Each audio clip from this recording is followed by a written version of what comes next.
2, 1, Serious Part 2.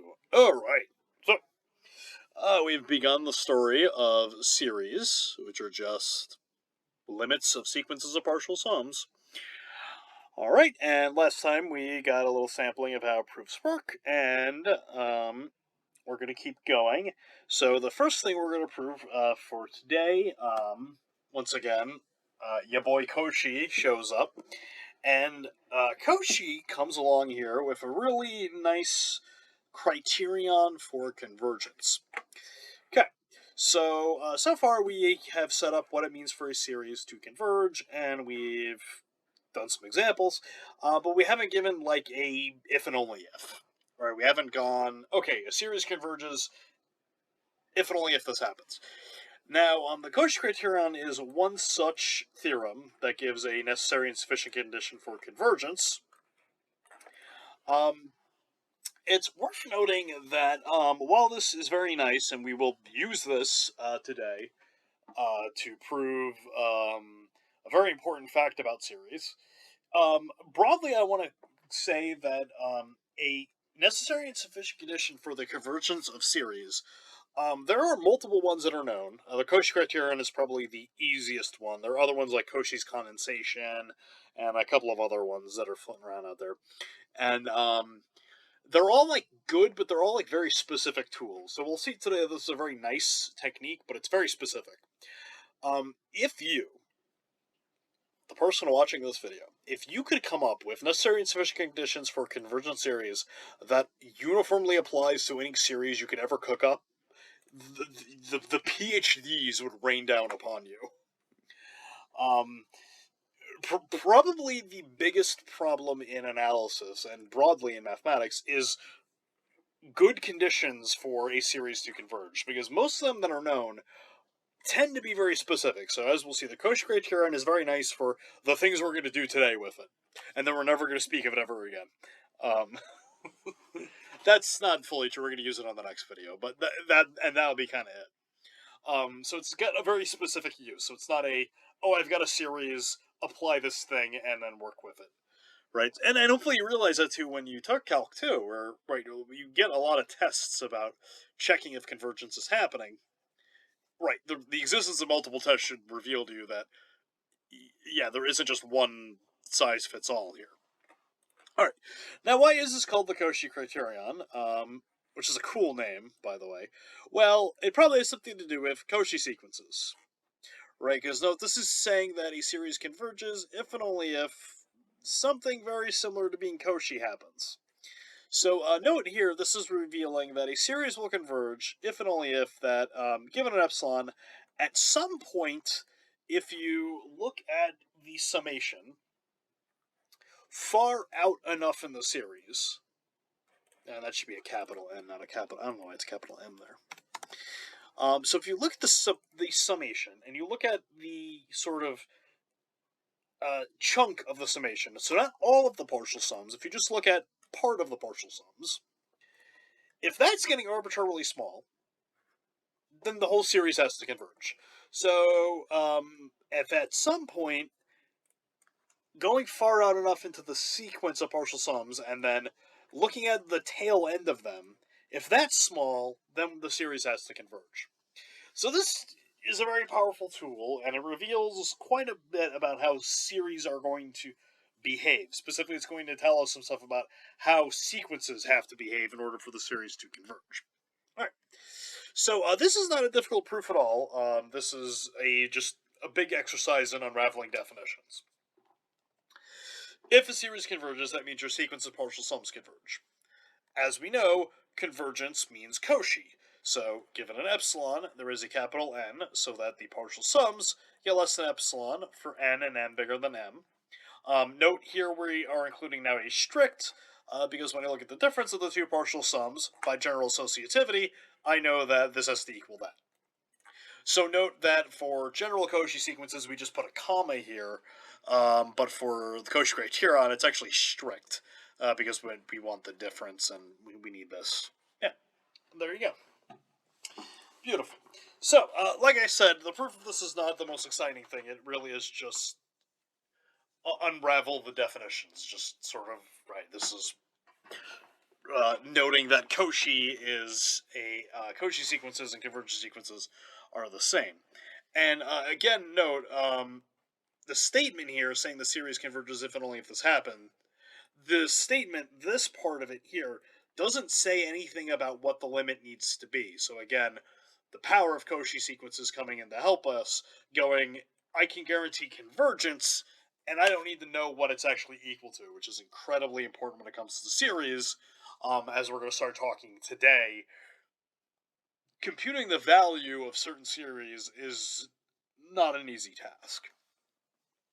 Alright, so conversely, suppose that this is true. Alright, so for any m and n bigger than m, we can go ahead and assume that one is smaller than the other by trichotomy. It doesn't matter which one. If n is equal to m, then the partial sums, their difference is equal to 0. And if n is strictly less than m, then as we already noted, this is equal to that, which is less than epsilon. Alright. So what have we proven? We've proven that if you give me an epsilon, I can find a... Why are they m's?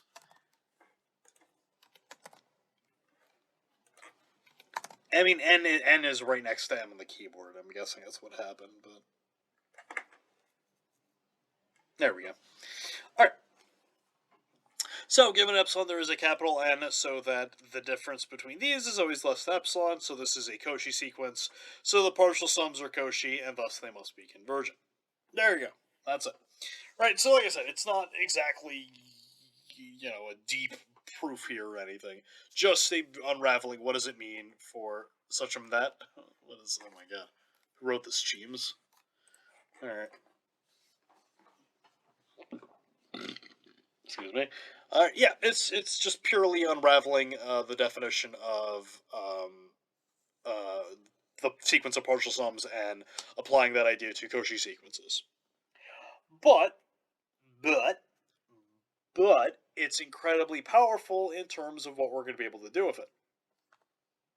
So we will now prove a very famous result, which is that if our series converges, the limit of my sequence has to be 0. And that makes a lot of sense if you think about, again, what this is saying. This is a limit of partial sums.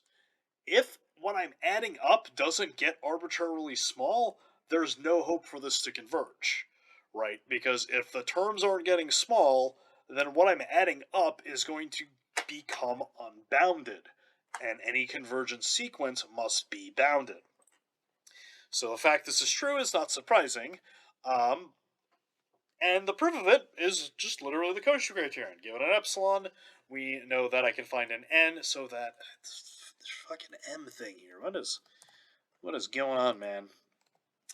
I was smoking that good stuff, I guess. I don't know, man. yeah. I tried going an hour without lean, and that's what happened to me.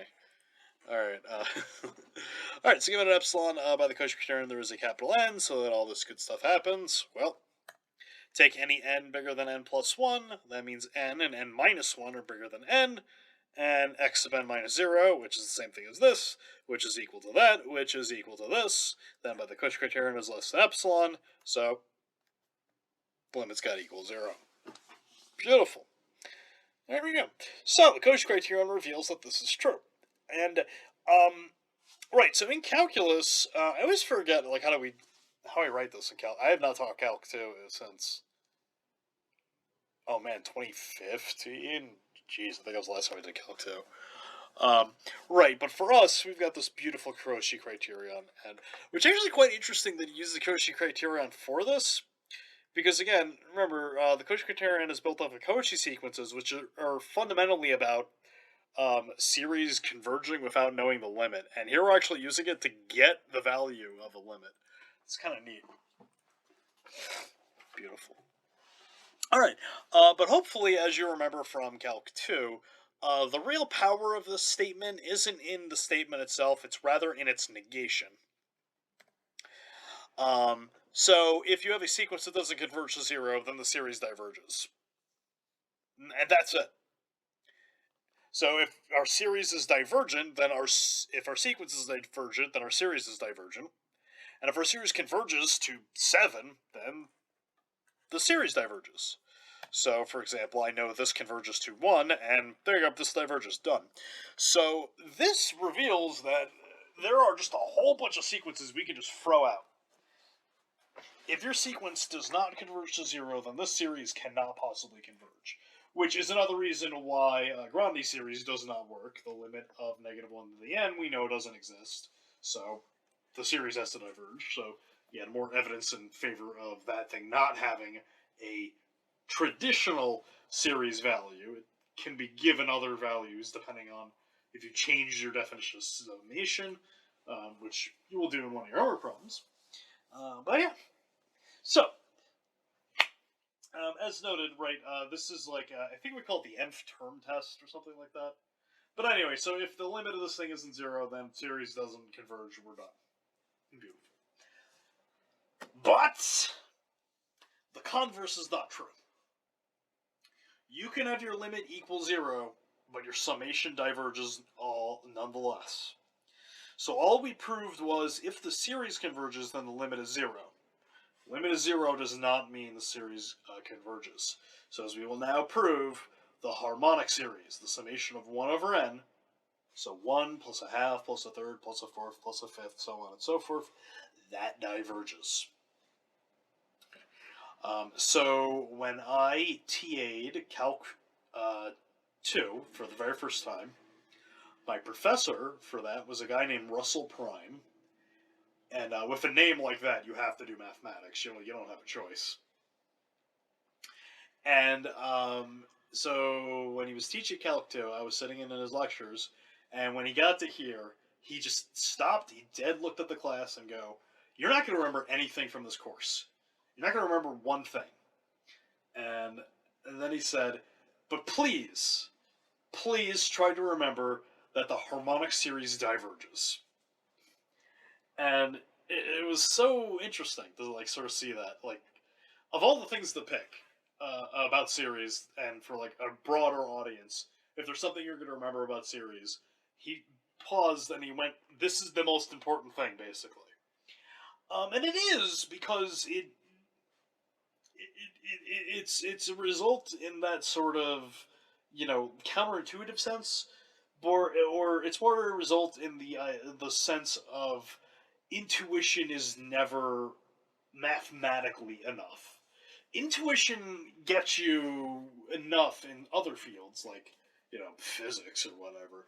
But in math, right, the intuition of, oh, this should probably converge to something because, right, as n goes to infinity, you're eventually adding nothing. Right? At some point, you're adding 1 over 10 to the 12 billion, which is a comically small number. And you're just going to get smaller from there. You're not going to get any bigger. So it really seems like this should converge to something, but it does not. So, if there is one thing you remember about series, please let it be that this diverges. I hope there's other things you remember about series, but this is quite important. Alright. And it is, like I noted, quite shocking, and it's also stressing the importance of noting the difference between a statement and its converse not having the same logical value. Alright. Okay, so let's do the proof of this. And the proof of this is actually a little interesting, because what we're going to do is show that the Koshi Criterion doesn't hold. And how are we going to do that? Okay, so look at this summation. So note that this is not quite the partial sums of the reciprocals of 1 over k, but rather it's a slice further down the line. So for any natural number n, if you look at the sum starting at 2 to the n plus 1, going up to 2 to the n plus 1, write out what the sums are. This is this. Now, I've been doing a very good job of avoiding working with expressions like this, and rather working with the inductive version of this. And you can inductively attack this, but it's a little messier than I wanted it to be. So for this particular problem, we can just, hey, you write up the sums, it looks like this. Note that this here is really this in disguise. So each one of these terms, note, is greater than or equal to this, because this here is a smaller number. And this appears 2 to the n times, so this is 2 to the n times 1 over 2 to the n here, which gives me a half. So, right, so I'm looking at this specific chunk, and then I am noting that, okay, I have 2 to the n terms here, and each one of them is bigger than 1 over 2 to the n plus 1. Another way of thinking of that is that this is a decreasing sequence, so the summation is always greater than or equal to, just add up the last term as many times as you want. This conveniently cleans up like that. And now what do we have? We have that the Koshi Criterion can't possibly hold. Because if it did, given an epsilon, this would have to become arbitrarily small. This is good for all n. That's the key thing. So if the Koshi Criterion held, if this did converge, then given an epsilon, this here would have to get small. This is always bigger than 1/2. Koshi Criterion cannot hold, so we diverge. Wow. Pretty cool, right? That's a cool proof. I like this proof.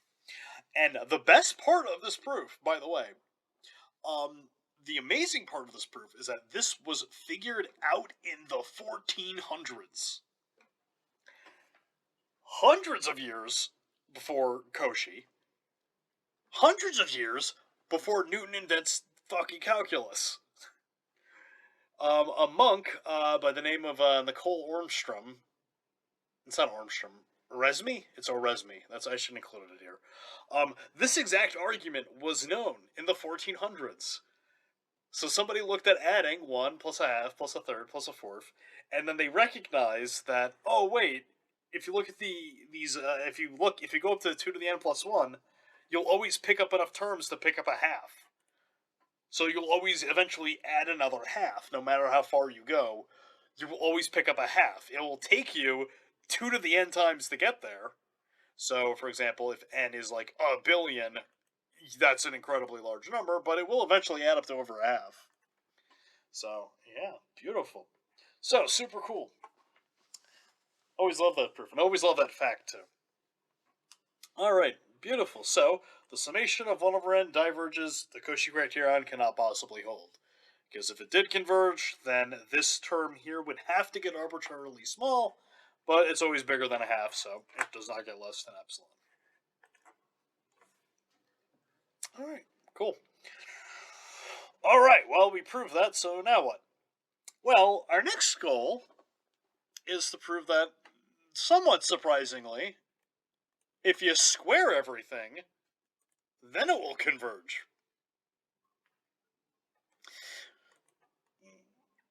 Which reveals an incredibly weird property. So you could have a series be divergent, but if you square the terms, now it converges.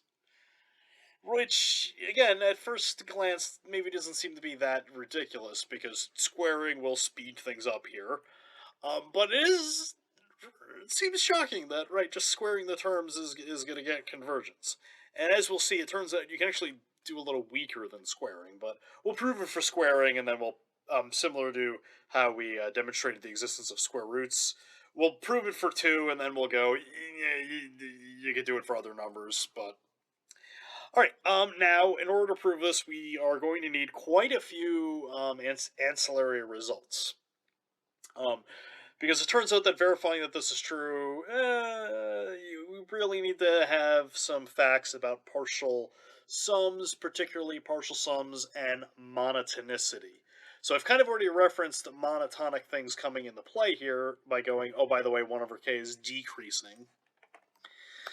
Alright, so there are a couple of things involving order that we're going to need to prove. So, the first one is, if I have sequences, so that one sequence is less than the other, then their partial sums have to behave.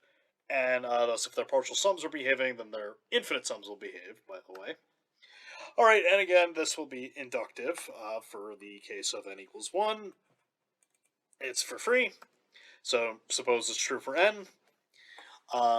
This is less than or equal to that for n plus 1, so we have this, we have that, and we know by the axioms of order fields, I can combine those two together into this, and there you go. Proof's over. So if I have two sequences and one is less than or equal to the other, their partial sums behave analogously. Alright, so that's step one, the first thing that we're going to need.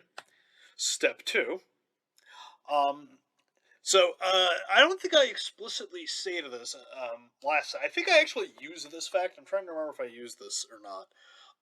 But monotonically increasing for sequences, you don't actually need to prove it for an arbitrary n and arbitrary m. You just need to prove it for n and n plus 1. Right? So, if I give you arbitrary n and m, where n is less than or equal to m, then one of two things happens. If n is equal to m, nothing happens. And if n is strictly less than m, well, we've already pulled this trick before. That means m is n plus j for some j. So I only need to verify that x sub n is less than or equal to x sub n plus p for all p. By hypothesis, it's true for 1. And if it's true for p, applying our hypothesis again means that we get it for p plus 1 by transitivity. Hooray! Alright, so I think I actually used this fact that for a sequence, knowing this guarantees monotonically increasing. So here is a formal proof of it. We need it now, so let's explicitly prove it. Alright, next ancillary result that we need. If I have a sequence of non-negative numbers, then the sequence of partial sums is monotonically increasing.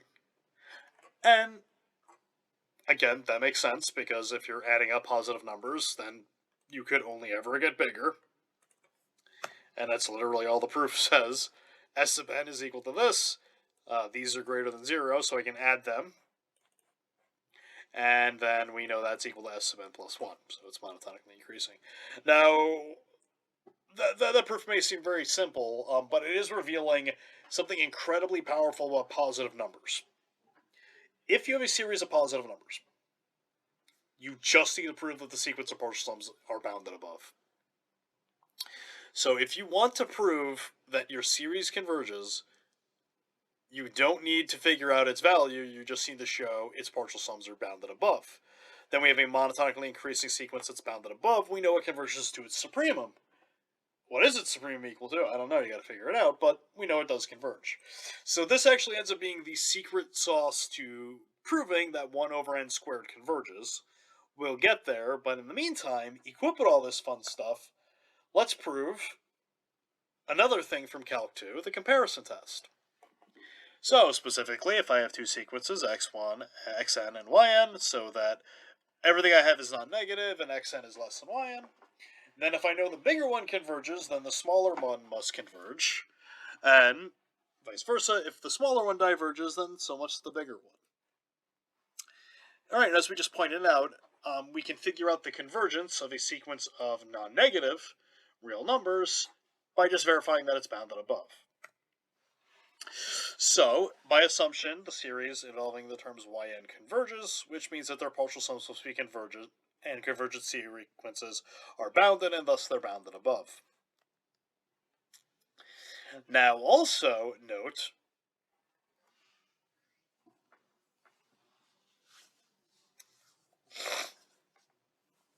that the sequence of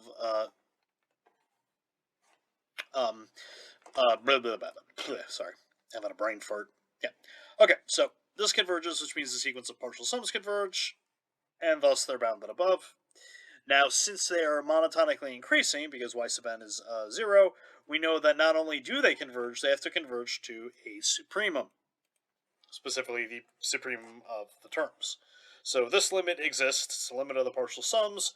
The partial sums are monotonically increasing and bounded above, so what they converge to has to be its supremum, as we proved. Alright, so that means that for any n, the partial sums for x are less than or equal to partial sums for y, which we proved, and these are obviously always less than or equal to the sup. So that means the sequence of partial sums for x sub n are bounded above, and since x sub n are a collection of non-negative real numbers, their partial sums must be monotonically increasing, and thus the series converges. Beautiful. And there we go. Comparison test proven. Now, it's worth noting we're actually not going to prove the limit comparison test. I was debating as having it be a homework, but it's actually a pain in the ass to kind of prove it, so we're not going to. For those of you that are interested. Alright, and equipped with that, part 2 is super easy, because if the series for y converges, then point 1 implies that the series for x converges, but our hypothesis is that the series for x diverges, so. Diverges. My G key's been acting up. Oh, I just did it again. Gotta really slam that G key.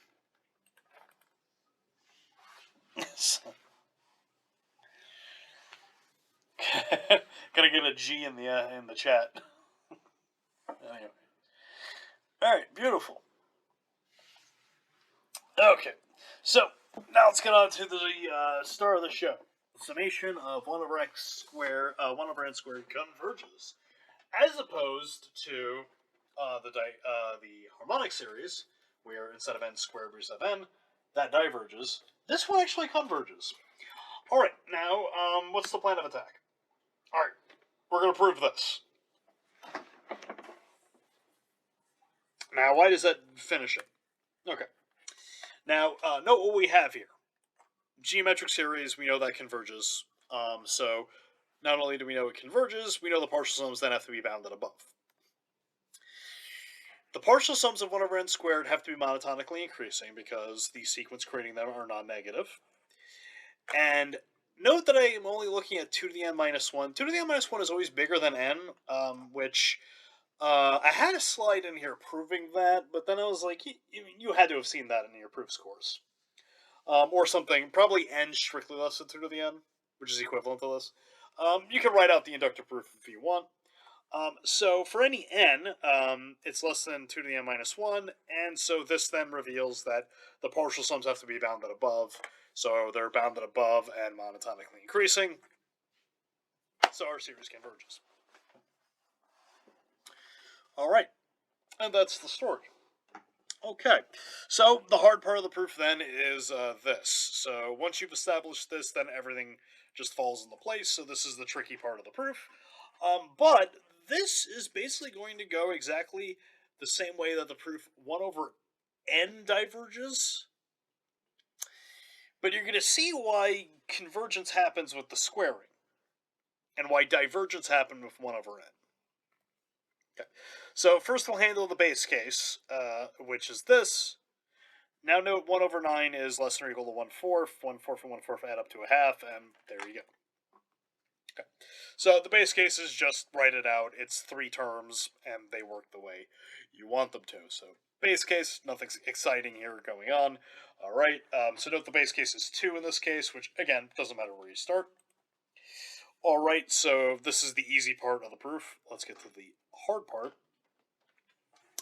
All right. Now suppose this works. Now let's look at 2 to the n plus 1. Okay. So for any k hanging out in here, we must have 1 over k is less than or equal to 1 over 2 to the n. That's just reciprocating this over. Now this inequality here, I can square across the board and get this. Now note, before we would just have this, and we didn't have the squaring. All right, note the squaring. The squaring is important. Because without the squaring part of it, when you do this summation here, we now pick up a 1 over 2 to the n. Without the squaring part, right, so note here we got the inequality, this is always less than or equal to, this is always less than or equal to that, so we have 1 over 4 to the n, we pick that up 2 to the n times, so it's 2 to the n times it, and we pick up a 1 over 2 to the n. For the harmonic series, you do not do the squaring, so what you would get on the right is just 1.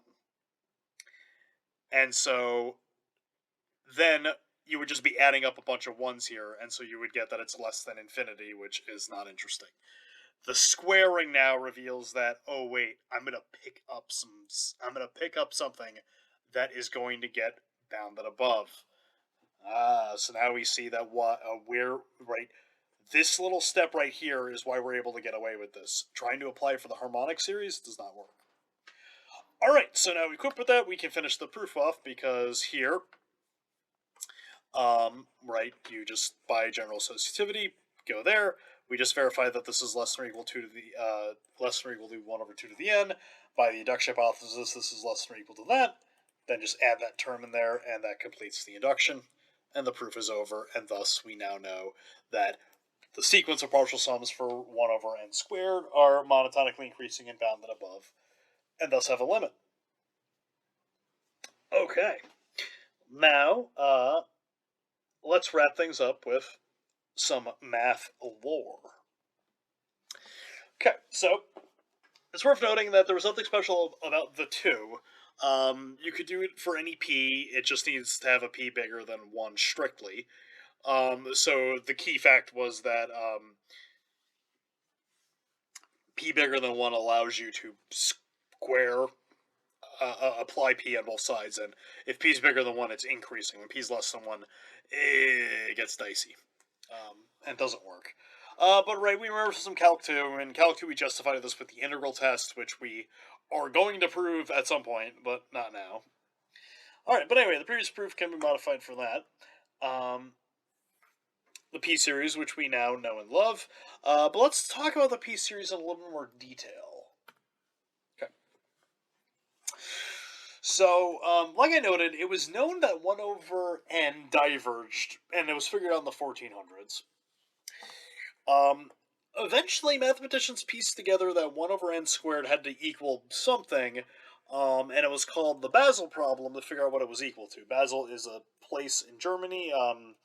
It's the place where Euler was born. It's also the place the Bernoullis are from. And the Bernoullis spent a very long time trying to figure out what this actually equaled. They knew it had to equal something, but they didn't know what it had to be. And Euler, when he was 28 years old, which I am on the north side of now at this point, almost 10 years past that, when Euler was 28, he figured this out. That the sum of the reciprocals of the squares is pi squared over 6, because of course it is. This is one of those results where you could just claim this, and somebody would just go, sure. Euler himself had a proof, and he wasn't 100% sure it was right. But what he did, because this was like the 1700s, and what else were you going to do at your time? He had a explanation for why this should equal pi squared over 6, and then he computed the partial sums of this to like the 50th term or something like that, and then he compared that to this, and he saw that they were the same, and he was like, oh, okay, it has to work. My proof has to be right, because like I went out to the 50th term. It obviously works for every term after that. So, Euler's proof is pretty impressive. This is not easy. Euler's proof involves doing sine of x over x and then factoring that into an infinite product, and then going, the coefficients line up, and then the coefficients have to be this. It's a crazy proof. I mean, it's well beyond anything that we're going to have the proper tools to work with.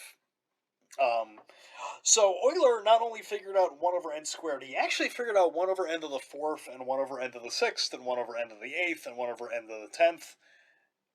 1 over n, then the even number, Euler figured out what it had to equal.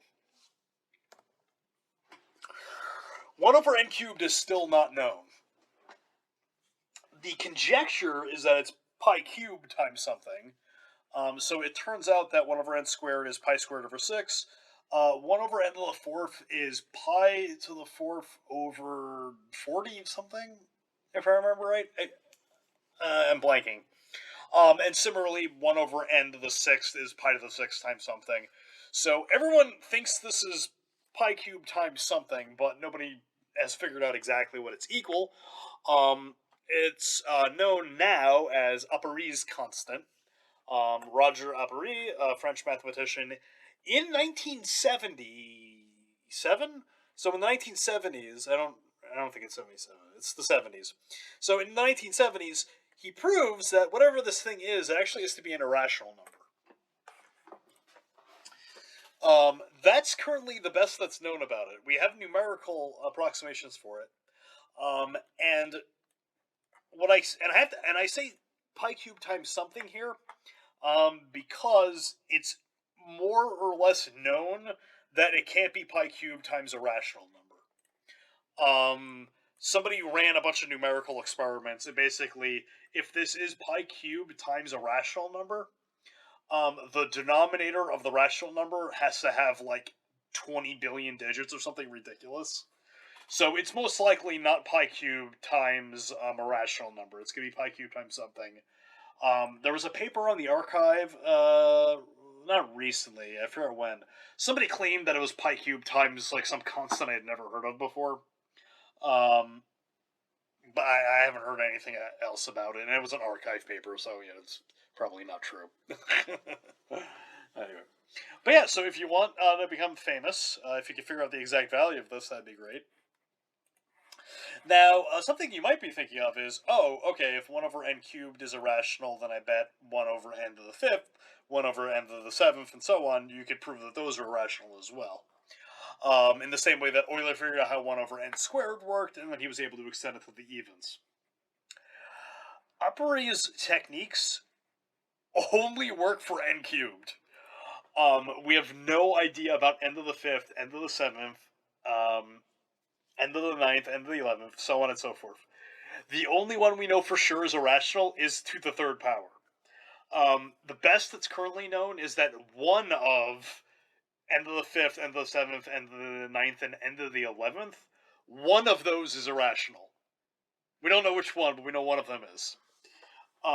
So the behavior of 1 over n to an odd number, we have no idea how that stuff works. Yeah, quite interesting. All right, and let's wrap things up today with another little piece of math lore. So we're dangerously close to a very famous conjecture.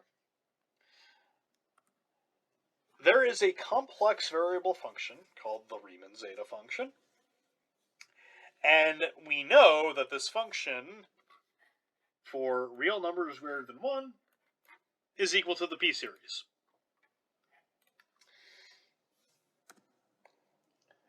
Now, this function, this is its formula only for the real numbers bigger than 1.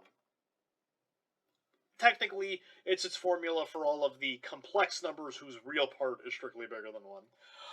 But it has a different formula for other inputs.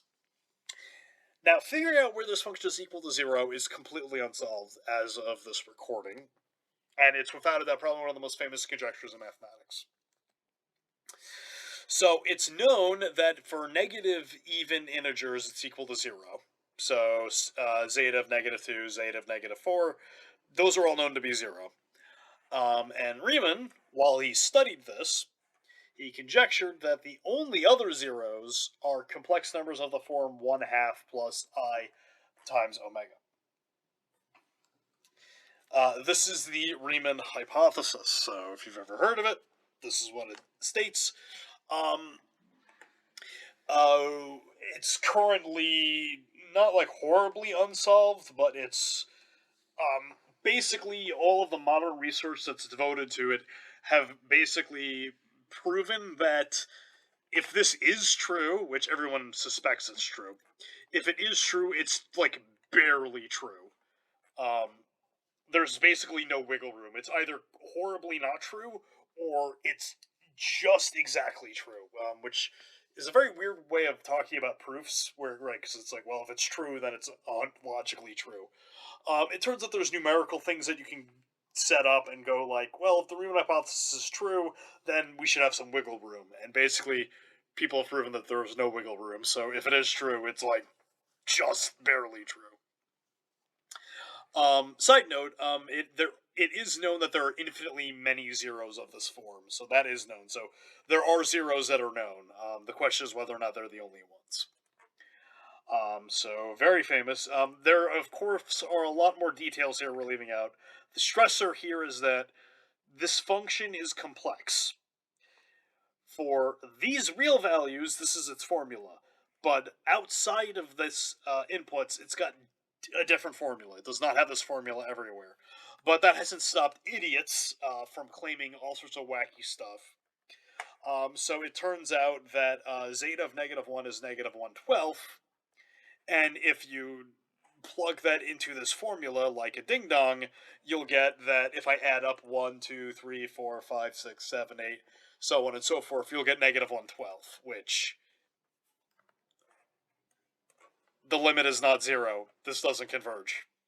Ugh, come on. So, yeah. That being said, though, there is some value to this statement because there's apparently something in string theory that this like happens basically. But what's really happening is that the zeta function of -1 is this. This is not the formula for the zeta function for anything other than real numbers bigger than 1. Side note: if you here's a fun fact: if you let p go to infinity, this goes to 0. Good luck proving that. Uh, it's a it's actually not that hard, but it's a weird. Yeah, right. So it's taking a limit of a limit, which is a bizarre thing. There's an upper bound you can enforce, and the upper bound goes to 0. So, but anyway, cool. All right, so hey, famous hypothesis, and I'll leave you with that. Next video, this might make an appearance again. Oh no. All right. See you next time.